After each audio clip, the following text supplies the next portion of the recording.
Irã é um povo milenar com uma história carregada de conquistas, apogeus, revoluções e dramas. O que muitos pensam ser um país desértico é, na verdade, um de montanhas, províncias, agriculturas férteis e florestas subtropicais.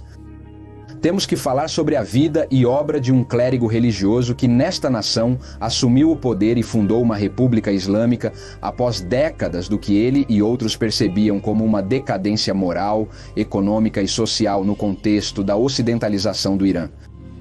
Controverso, implacável e carismático, como pregador e líder supremo da revolução, Ruhollah Khomeini marcou a história contemporânea do Oriente Médio, essa região tão pouco estudada e tão simplificada. Para alguns, Khomeini foi um lamentável exemplo de fanatismo e intolerância religiosa. Para outros, ele foi um farol de esperança e resistência contra a hegemonia ocidental anglo-saxônica. Hoje vamos conhecer sua fascinante história. Fala Reinaldo Carrillo, isso é a Nova Enciclopédia e convido vocês a me seguirem na minha conta pessoal do Telegram, que vocês podem encontrar abaixo deste vídeo, e que curtam este material, compartilhem, deixem seus comentários e nos apoiem no nosso Patreon.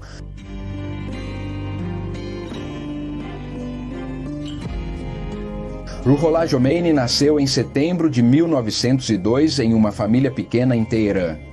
Ele vem de uma família que afirma ser descendente de Maomé e cujos patriarcas foram mulás por muitas gerações. Com mulás, nos referimos a autoridades clericais versadas no Alcorão. Ruhollah Khomeini cresceu nesta vila durante os anos turbulentos da Primeira Guerra Mundial e da Revolução Constitucional no Irã, que pela primeira vez impôs limitações constitucionais e parlamentares à monarquia iraniana. Para 1918, sua mãe morre de cólera e o deixa órfão enquanto ele estava prestes a ir para um seminário. Lá nesse seminário, ele se destaca como um bom estudante e nos anos seguintes se muda para Qom, onde coloca o turbante preto do Sayyid e estuda sob o cheque Abdul Karim Jairi. Lá, ele recebe uma educação teológica convencional e em 1936 torna-se um mostajet, ou seja, um erudito do Islã, e a partir desse ano começa a escrever e pregar. Com um interesse particularmente extravagante em temas como o misticismo, que seus outros colegas desaprovavam e viam com desprezo, decide estudar livros considerados proscritos na academia e considera importante explicar as ideias religiosas em termos que as pessoas comuns possam entender, e sempre sob o véu da subversão à autoridade predominante. O povo do Irã é uma das civilizações mais antigas da história. Desde 500 a.C. foi a sede do poderoso Império Persa que abalou o mundo mais de uma vez. Mais de um milênio depois, os povos iranianos foram conquistados pelo Islã e quase outro milênio depois, no ano de 1500 d.C., o Império e a monarquia persa foram restabelecidos e estabeleceram o Islã Shiita como a única religião, sendo desde então a única nação que tem o xiismo muçulmano como religião oficial. O Irã seria governado por sucessivas dinastias monárquicas, até que o protagonista deste vídeo chega ao poder no ano 79. Mas voltando aos seus primeiros anos como erudito do Islã, entre os anos 30 e os anos 40, Khomeini sempre se considerou mais preparado e dotado do que todos ao seu redor. Impecavelmente vestido, sempre parecia aos outros como desconectado e reservado, até mesmo arrogante, mas em seu círculo de estudantes e amigos mostrava-se bastante generoso e eloquente. Essa figura pública que foi cultivando como professor e líder religioso foi necessária para mostrar autoridade e, no futuro, uma dignidade serena. Desde os anos 20, o imperador Reza Shah Pahlavi governava o Irã, também conhecido como o Shah, com um governo marcado por uma tendência modernizadora, secularista e anticlerical. Desde então, a monarquia manteve uma disputa com o clero muçulmano xiita, que era muito respeitado por muitos iranianos. Durante a Segunda Guerra Mundial, o Irã sofreria uma invasão direta da Grã-Bretanha e da União Soviética, muito interessados nas vastas reservas de petróleo do Irã. Essa invasão obrigou o Shah, que era afinado com as potências do eixo, a abdicar do seu trono e cedê-lo ao seu jovem filho, que assume um governo pró-britânico e pró-americano e muito amigo de Israel.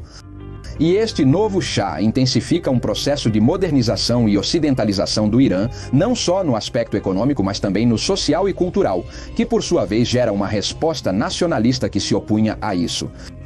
Por sua parte, Khomeini, entre as décadas de 1940 e 1950, continuaria pregando em Qom, adotando posturas anti-britânicas e anticoloniais, combinando força intelectual, curiosidade e um estilo de pregação pouco convencional que o faziam parecer criativo e inovador, embora reticente em relação aos seus superiores na casta teológica. Suas habilidades lhe renderam o título de Ayatollah em 1961, após a morte de outro clérigo de alto escalão. O que é a monarquia? Desde que o Irã se tornou uma monarquia constitucional, além do imperador, existia um primeiro-ministro com funções de governo. A Grã-Bretanha e os Estados Unidos exerciam grande interferência também sobre este cargo, não apenas sobre a monarquia, como em 1953, quando foi deposto do poder o primeiro-ministro iraniano que tentava nacionalizar o petróleo. Tudo isso aumenta o desprezo pelo Ocidente no Irã e Khomeini se alimenta disso. Para o início de 1963, o Shah lança a Revolução Branca.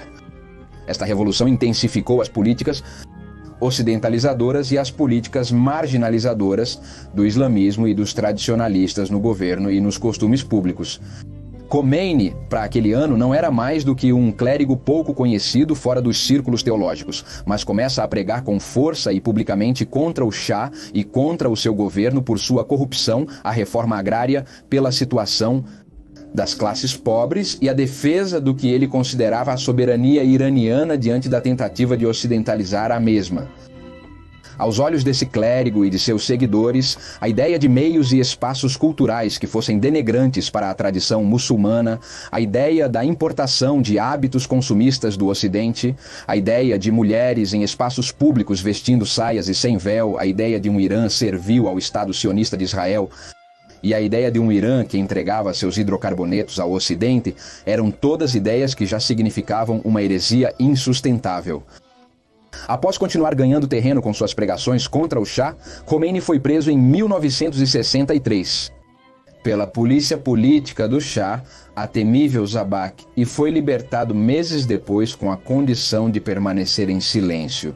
Mas esses eventos tornam Khomeini uma figura importante e proeminente entre os opositores ao Shah, muito mais conhecida. Khomeini estava em franca oposição ao constitucionalismo ocidental, atacava a intervenção americana em assuntos internos do país e em suas pregações abordava temas de interesse nacional. Finalmente, Khomeini foi deportado e enviado para o exílio em 1964 após um sermão ousado contra os Estados Unidos e o Shah por uma lei que concedia imunidade diplomática ao pessoal militar americano em solo persa. Inicialmente ele vai para a Turquia, mas se torna incômodo para o governo turco e é enviado para o Iraque, onde suas pregações também incomodam as autoridades. Então ele acaba nos arredores de Paris em 1978.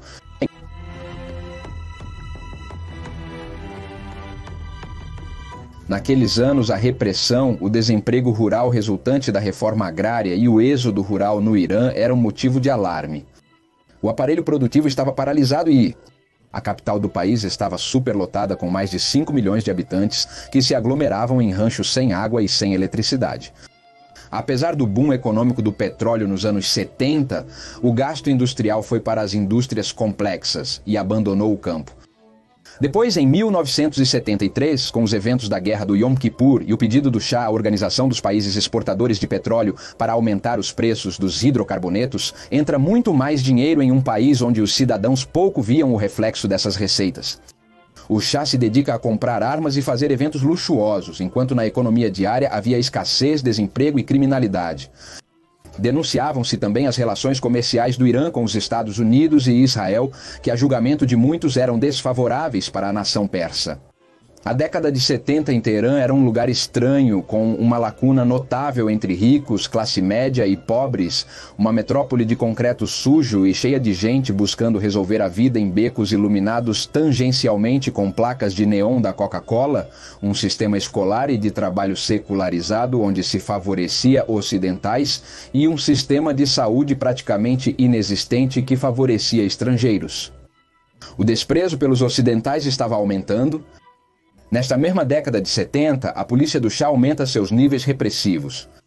Mas essa revolução que o Ayatollah Khomeini lideraria não teria seus seguidores nas áreas marginais de Teherã, mas nos jovens provenientes das províncias rurais e tradicionalmente muçulmanas do resto do país que, vendo como em suas províncias nativas não havia trabalho nem possibilidade de ter uma família, porque as mulheres também iam estudar na capital, exibindo roupas e liberdades que, a seu ver, incitavam à luxúria e à cobiça, Teherã parecia para muitos como a capital da frustração e do engano.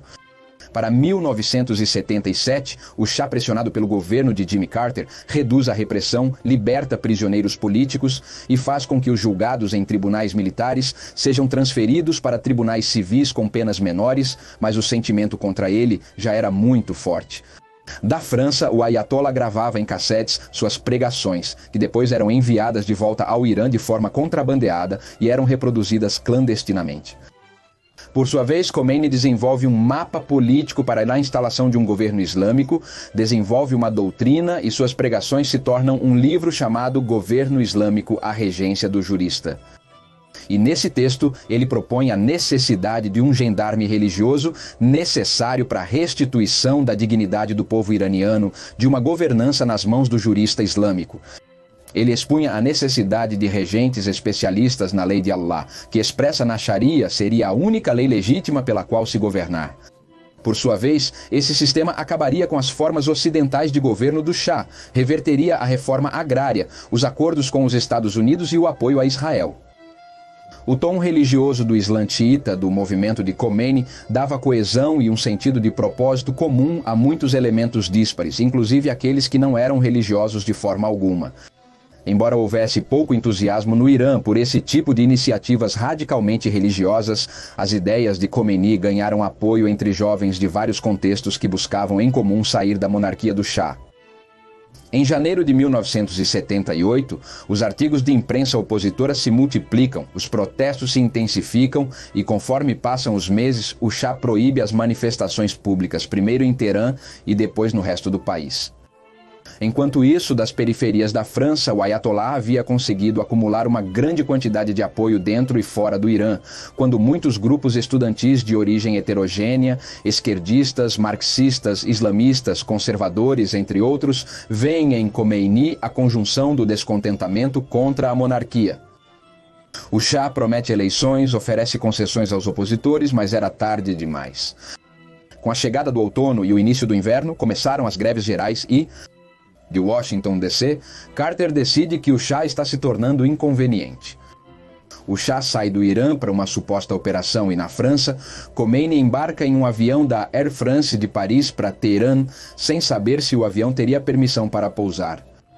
Acompanhado de jornalistas e seguidores, chega a Teherã no primeiro dia de fevereiro de 1979, saudado por uma massa de revolucionários. Assim que chega ao Irã, Khomeini estabelece e lidera um conselho revolucionário. Mantém contato com elementos revolucionários não religiosos e começa de forma inexorável a remover todos os rivais que se interpõem. Em sua visão do que seria o futuro iraniano, Khomeini consegue neutralizar o governo provisório que havia sido formado em sua ausência e coloca seus aliados para redigir as bases comerciais de um referendo que terminou com 97% a favor da proposta de criar uma república islâmica e assim se instaura uma nova constituição onde haveria um presidente eleito a cada 4 anos e Ruhollah Khomeini era instituído como líder supremo do Irã.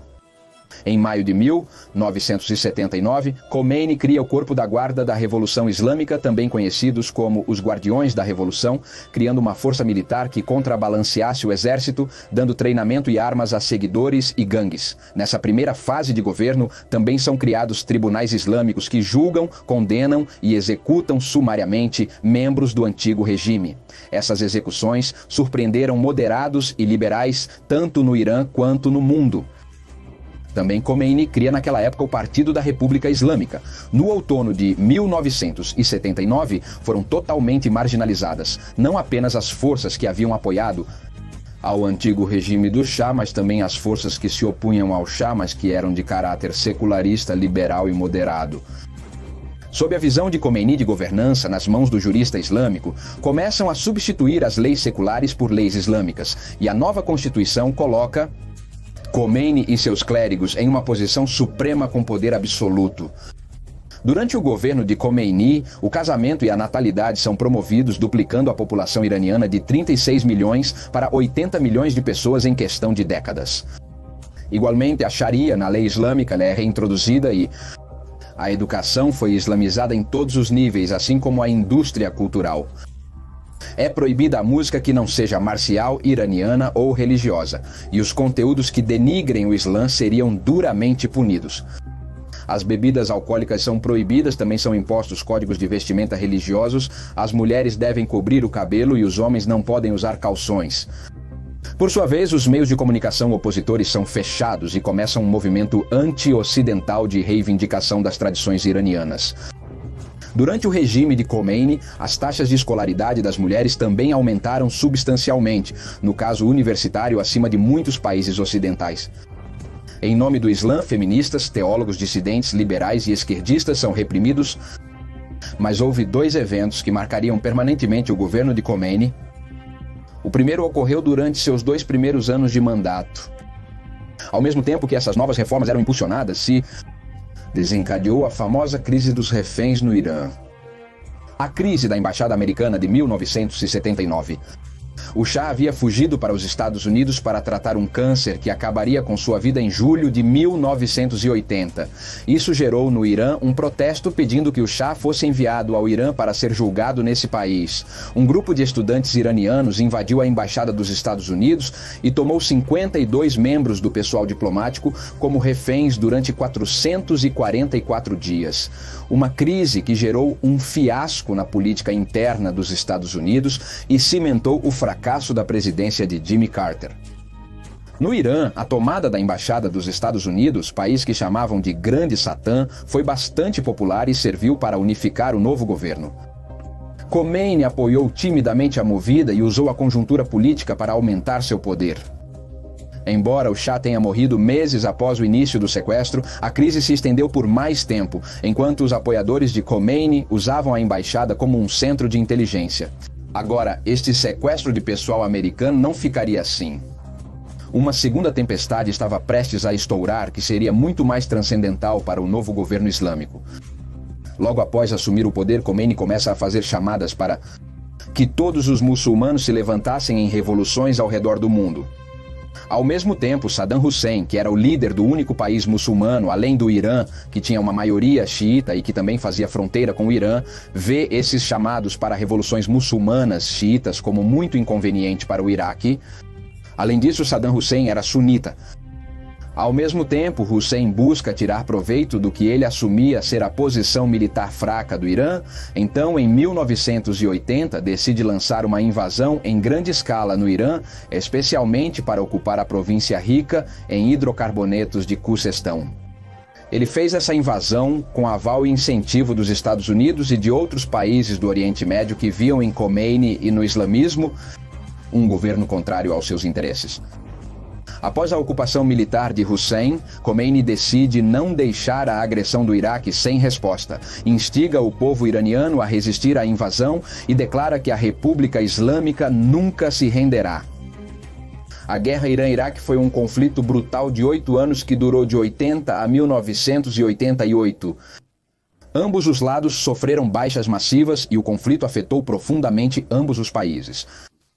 Foi pouco o que Khomeini conseguiu fazer com a economia iraniana. Com a produção petrolífera duramente afetada pela guerra, as condições econômicas da população durante o governo de Khomeini só pioraram. Embora o Irã tenha finalmente repelido a invasão iraquiana e impedido que o Iraque alcançasse seus objetivos, a guerra infligiu um alto preço ao país, tanto em termos de vidas humanas quanto de recursos materiais. A decisão de Khomeini de continuar a guerra, apesar dos enormes custos que implicava, baseou-se na sua crença de que se tratava de uma guerra santa contra um vizinho laico e autoritário alinhado com o Ocidente. A guerra também ajudou a solidificar o governo de Khomeini e reforçou sua posição como líder da República Islâmica. O chamado As Armas de Khomeini e a feroz resistência à invasão iraquiana galvanizaram o povo iraniano e ajudaram a consolidar sua reputação como um líder disposto a enfrentar a agressão estrangeira. A guerra também permitiu ao Irã desenvolver novas tecnologias e estratégias militares que contribuíram para a força militar do país e a dissuasão contra a agressão de outros países da região. O Ayatollah Khomeini também desempenhou um papel chave desde então na criação e financiamento do Hezbollah, uma organização xiita libanesa com braço armado e braço político. Além dos milhões de dólares por ano, Khomeini também lhes deu uma base ideológica e moral ao Hezbollah e os elogiou publicamente como parceiros-chave na luta contra Israel e o Ocidente. O governo do Ayatollah Khomeini também impactou significativamente diversas potências hegemônicas ocidentais. Um exemplo disso são os Estados Unidos, que viram seus interesses estratégicos no Oriente Médio desafiados pela postura anti-americana intransigente de Khomeini e seu discurso contra Israel e o sionismo. O chamado de Khomeini para uma república islâmica no Irã, baseada nos princípios da autoridade religiosa e justiça social, foi visto por muitos como uma rejeição ao liberalismo e ao capitalismo ocidental. A resposta dos Estados Unidos à Revolução, incluindo a infame crise dos reféns, apenas serviu para aprofundar a desconfiança entre as duas nações. Outro exemplo é a Arábia Saudita, que viu o Irã sob a liderança de Khomeini como uma ameaça direta aos seus próprios esforços para exportar o Islã sunita conservador e manter o domínio regional. Como tal, a Arábia Saudita se opôs abertamente à influência iraniana na região e frequentemente tomou medidas para contrabalançar as atividades políticas e militares do Irã, como apoiar os grupos militantes sunitas na Síria e no Iêmen. O legado do Ayatollah Khomeini também impactou Israel, que vê o Irã como um importante patrocinador de grupos armados anti-Israel e uma potencial ameaça militar. O apoio iraniano a grupos como Hezbollah e Hamas, bem como sua hostilidade retórica contra Israel, exacerbou as tensões entre as duas nações e contribuiu para uma sensação de conflito perpétuo na região. Mas em meados dos anos 80, a saúde de Khomeini começou a declinar, e depois de passar 11 dias hospitalizado, após sofrer 5 infartos em apenas 10 dias, à idade de 89 anos, no dia 3 de junho de 1989, morria o líder da Revolução Iraniana, que seria despedido por milhões de iranianos em seu funeral.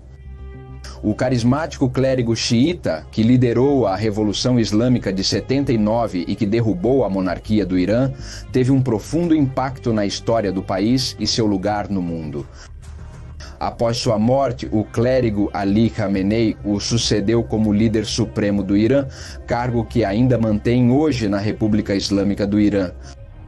Embora o governo de Khomeini tenha sido marcado por controvérsia e repressão, seu discurso popular soberanista e sua postura intransigente contra os Estados Unidos e seus aliados ressoaram em muitos no mundo muçulmano. Seu legado permanece vivo não apenas no Irã, onde os clérigos governantes ainda invocam seu nome, mas também em outros países onde suas ideias continuam a inspirar movimentos religiosos e políticos. Para alguns, ele continua sendo um farol de esperança e resistência contra a hegemonia anglo-saxônica. Para outros, é um lembrete dos perigos do fundamentalismo religioso e da intolerância. Seja qual for o julgamento pessoal, sem dúvida ele foi uma figura proeminente na história islâmica moderna, cuja influência será sentida nas gerações futuras. Aqui é Reinaldo Carrilho apresentando a nova enciclopédia. Convido vocês a nos seguir no Instagram, link abaixo, e a nos apoiar no Patreon para continuarmos trazendo conteúdo exclusivo e de qualidade.